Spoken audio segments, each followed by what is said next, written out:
The power of attention. Once again, a Latin language helps us along. If we analyze the word attention, we see that it comes from the Latin stem attendere, which can be translated to mean to stretch towards. Ad, to, tendere, stretch. Now there's something to meditate on right there. We are mentally stretching towards what we focus on. Attention is reaching the mind out to something. Attention is a very uncommon skill, especially in this day and age where almost everyone you ask will tell you they have some sort of attention deficit disorder. It is easy to focus attention on something we find interesting, but to be able to give attention to everything else requires a great degree of willpower, which again can be developed. There's an interesting phenomenon, though, with regards to focusing on something uninteresting. It eventually becomes interesting. My father taught me this lesson with a pep talk I needed when I was in school. I was in this horrible course. The course was about programming algorithms in a cumbersome and old-fashioned language, C++. Seriously, Google C++. It's, for a student and teenager, not fun at all.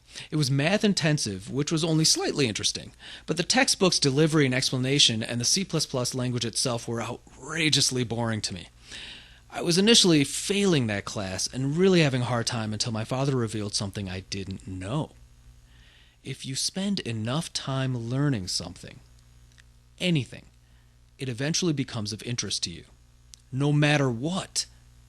Interest, it turns out, including our complicated likes and dislikes, are not inherently part of our personality makeup. We're not necessarily automatically drawn by something and repelled by another. Our attention towards something can actually cultivate interest. It works.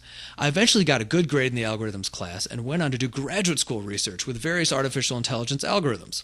Who knew? To my surprise, I even taught a course on it years later. Something I initially found horribly boring became interesting to me because my situation forced me to get involved in the subject matter. Give it my attention. Yeah, like a little boy focusing sunlight through a magnifying glass to burn ants. Yeah, little boys do that. We can focus our attention onto something and yield a power we didn't know we had.